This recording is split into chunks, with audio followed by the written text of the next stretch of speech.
Hey guys, welcome and welcome back to my channel JS+2 cam. कैसे हैं आप सब? आई होप सब बढ़िया ही होंगे। तो गाइस, आज फिर मैं आपके लिए एक नई वीडियो लेकर आ गई हूँ जो रहेगी IUPAC नोमेनक्लेचर के ऊपर।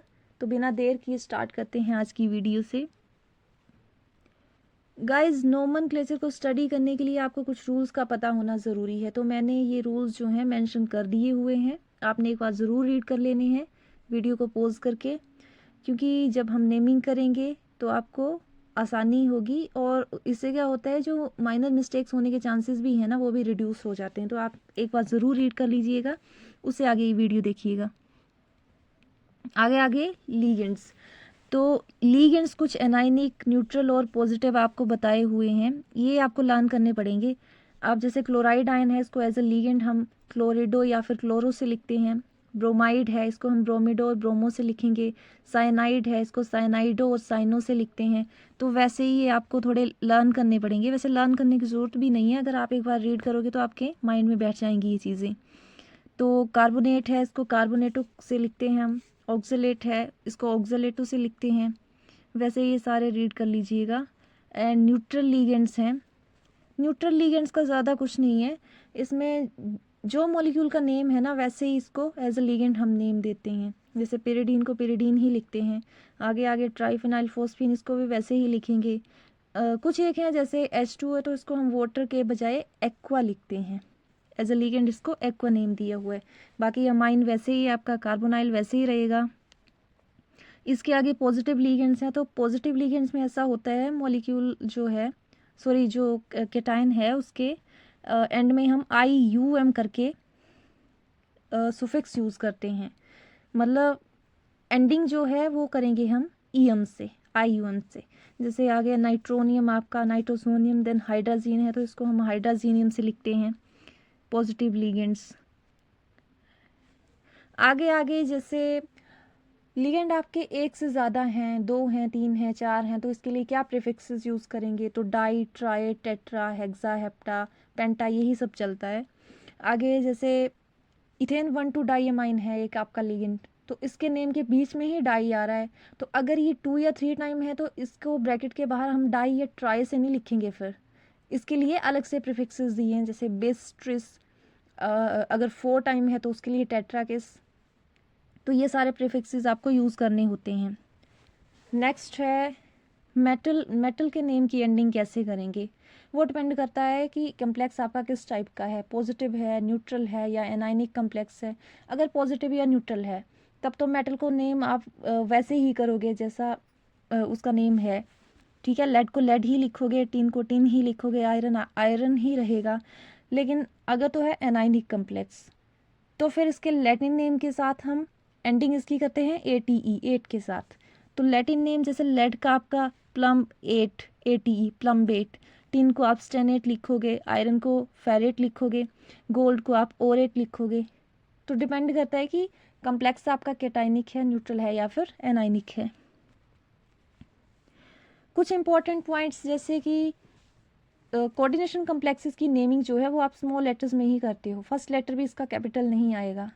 दूसरी बात, बीच में जो है गैप नहीं रखते हैं, मतलब कि सारे का सारा नेम जो है वो 1 वर्ड में ही लिखा जाएगा। सेपरेशन कहाँ होगी? जहाँ पे आप ऑक्सीडेशन स्टेट लिखोगे, ओनली वहाँ पे। एंड इसके अलावा अगर काउंटर आयन भी आ रहा है तो काउंटर आयन और कोऑर्डिनेशन एंटिटी के नेम के बीच में एक गैप रखते हो आप।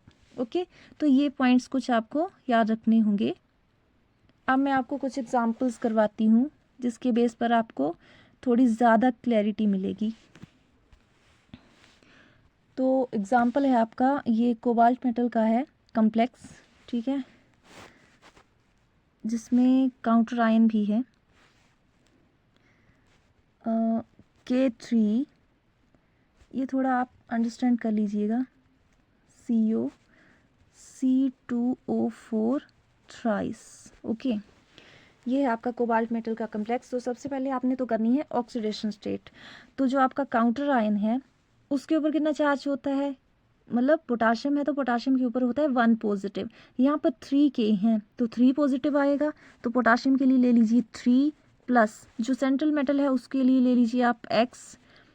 फिर C2O4 जो लीगेंड है उसके ऊपर कितना चार्ज है? तो इसके ऊपर 2 नेगेटिव चार्ज होता है, C2O4। पर, ठीक है। और ये 3 टाइम है तो 3 2 कितने हो गए 6। अब माइनस का चार्ज था तो माइनस के 6 आए यहाँ पर, इक्वल टू 0। कोऑर्डिनेशन स्फीयर पर कितना है 0, क्योंकि हमने काउंटर आयन का ले लिया है ना 3 टाइम, तो कोऑर्डिनेशन स्फीयर पर यहाँ 0 ही लेंगे। तो x कितना आएगा आपका 6 - 3 इज इक्वल टू 3, यानी कि कोबाल्ट जो आपकी सेंट्रल मेटल है उसकी ऑक्सीडेशन स्टेट आ गई आपकी 3। अब देखिए नेमिंग कैसे करनी है। अगर तो काउंटर आयन है ही नहीं तब तो आप स्टार्टिंग कर रहे थे लीगेंड से, उसके बाद मेटल, देन ऑक्सीडेशन स्टेट उसकी। बट अगर काउंटर आयन प्रेजेंट है तो डिपेंड करता है वो कोऑर्डिनेशन स्फीयर के लेफ्ट में है या फिर राइट में है। अगर तो लेफ्ट में है तो उसको स्टार्टिंग में लिखा जाता है, अगर राइट में है तो उसको एंड में लिखा जाता है, ठीक है। तो यहाँ पर पोटाशियम जो है वो है लेफ्ट में, तो उसको सबसे पहले लिखेंगे हम। अब ट्राई पोटाशियम नहीं लिख देना है, बहुत से बच्चे गड़बड़ करते हैं इसमें। ट्राई पोटाशियम नहीं लिखना है, ये सिर्फ चार्ज को बैलेंस करने के लिए होता है, ठीक है। तो पोटाशियम को पोटाशियम ही लिखेंगे हम,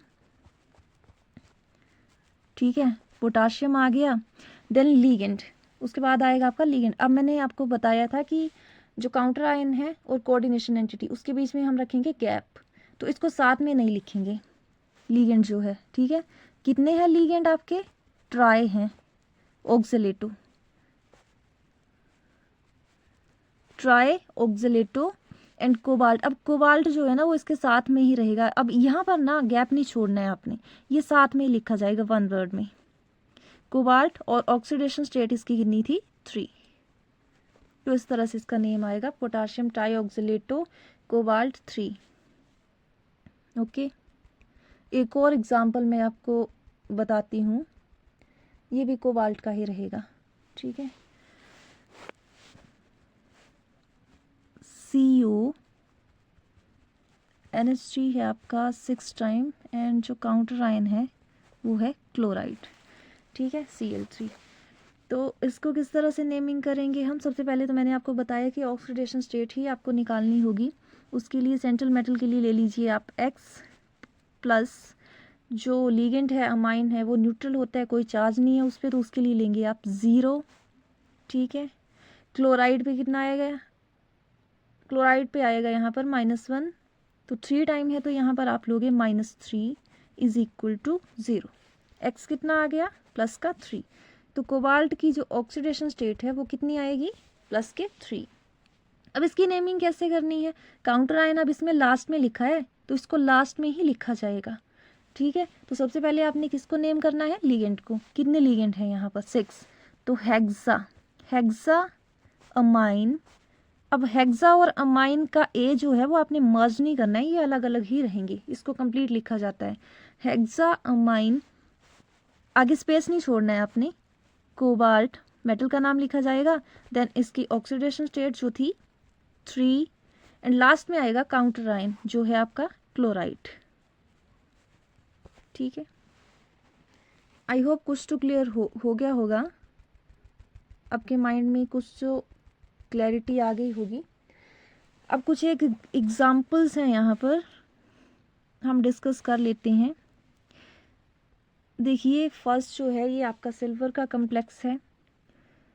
अब ये केटाइनिक कम्प्लेक्स है तो इसमें जो मेटल है उसका नाम वैसे ही आएगा, मतलब सिल्वर है तो सिल्वर ही आएगा। नेक्स्ट जो है वो भी केटाइनिक है तो कोबाल्ट को कोबाल्ट ही आप लिखोगे। नेक्स्ट भी आपका केटाइनिक है तो इसमें भी कोबाल्ट रहेगा। अब जो प्लेटिनम का कम्प्लेक्स है ये एनाइनिक कम्प्लेक्स है तो इसमें प्लेटिनम को प्लेटिनम ना लिख के आपने प्लेटिनेट कर देना है, ठीक है। नेक्स्ट अब देखो इसमें डायरेक्ट चार्ज तो नहीं लगा हुआ है लेकिन आप काउंटर आयन देख सकते हो। क्लोराइड है, 1 नेगेटिव चार्ज है तो कोऑर्डिनेशन स्फीयर पर आएगा पॉजिटिव चार्ज, तो पॉजिटिव चार्ज आया तो कोबाल्ट क्या हुई, मतलब कि कैटाइनिक हुआ ना ये, तो कोबाल्ट को कोबाल्ट ही लिखोगे, उसको कोबाल्टेट नहीं कर देना है, कोबाल्ट कोबाल्ट ही रहेगा।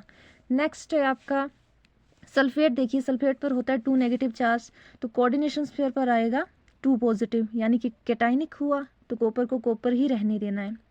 नेक्स्ट है आपका, इसमें आपका काउंटर आयन है पोटाशियम, तो पोटाशियम पर तो पॉजिटिव है तो कोऑर्डिनेशन स्फीयर पर आएगा नेगेटिव चार्ज। अब इस केस में सिल्वर को सिल्वर ना लिख के आपने आर्जेंटेट करके लिखना है, ठीक है। नेक्स्ट है आपका, इसमें भी पोटाशियम पर पॉजिटिव है तो कोऑर्डिनेशन स्फीयर पर नेगेटिव, तो इसमें आएगा फेरस का फेरेट हो जाएगा, ओके। नेक्स्ट जो है इसको स्पेशली डिस्कस करूंगी मैं आपके साथ। इसमें आपके 2 कोऑर्डिनेशन पेयर्स हैं। इसमें जो ऑक्सीडेशन स्टेट आपने निकालनी होती है ना, उसको आपने सेम एज्यूम करके चलना होता है, ठीक है। तो कैसे निकालेंगे आप? जो मेटल है प्लैटिनम है उसके लिए ले लीजिए x, अमाइन पर होता है 0, वो आप जानते हो, प्लस प्लैटिनम फिर से उसके लिए x ले लीजिए, क्लोराइड पर होता है -1 चार्ज, तो 4 टाइम है तो -4 इज इक्वल टू 0। कितना आ गया? 2x is equal to 2x minus 4 equal to 0, x equal to 4/2 आ गया आपका 2। यानी कि मेटल की जो ऑक्सीडेशन स्टेट है वो आ गई 2, प्लेटिनम आ गया आपका 2 पर। अब देखो फर्स्ट वाली जो कोऑर्डिनेशन पेयर है उसमें अमाइन है, न्यूट्रल है, तो प्लेटिनम को आप प्लेटिनम ही लिखोगे। और जो सेकंड है कोऑर्डिनेशन पेयर उसमें जो क्लोराइड है, ठीक है, वो है आपका एनाइनिक, तो आप इस वाली प्लेटिनम को प्लेटिनम ना लिख के प्लेटिनेट लिखोगे, ठीक है। कैसे नेम करोगे आप? सबसे पहले लीगेंड, देखो फर्स्ट वाली कोऑर्डिनेशन पेयर में देखिए लीगेंड को नेम दोगे सबसे पहले आप। कितने हैं? अमाइन 4 टाइम है तो टेट्रा अमाइन प्लेटिनम, फिर उसके आगे oxidation state 2, tetra amine platinum 2, then tetra chloro platinate 2, ठीक है। तो जो ऑक्सीडेशन स्टेट है इसमें हमने सेम ही एज्यूम करनी होती है।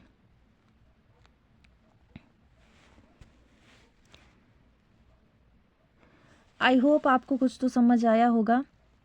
फर्स्ट वाला देखिए डाई अमाइन सिल्वर, और कितनी है इसकी ऑक्सीडेशन स्टेट 1। एंड हाँ, ये एक चीज़ ध्यान में रखिएगा, अगर डायरेक्ट चार्ज लगा है कोऑर्डिनेशन पेयर पर तो आपने ऑक्सीडेशन स्टेट के लास्ट में आयन ज़रूर लिखना है। अब यहाँ पर पॉजिटिव चार्ज है तो आपने लास्ट में लिखा है आयन। जो सेकंड वाला है उसमें भी पॉजिटिव है, डायरेक्ट लगा हुआ है तो आयन। थर्ड है उसमें भी 3 पॉजिटिव है, तो इसके नेम में भी डायरेक्ट आपने आयन लगाया हुआ है। अब जैसे जो नीचे वाले कम्प्लेक्सेस आपके पोटाशियम वाला है तो इसमें डायरेक्ट चार्ज नहीं आ रहा, जिसमें काउंटर आयन होता है ना उसमें आप आयन नहीं लिखते हो लास्ट में, क्योंकि उसमें डायरेक्ट चार्ज नहीं है। जिसमें डायरेक्ट चार्ज आएगा उसको आप आयन करके लिखोगे, ओके।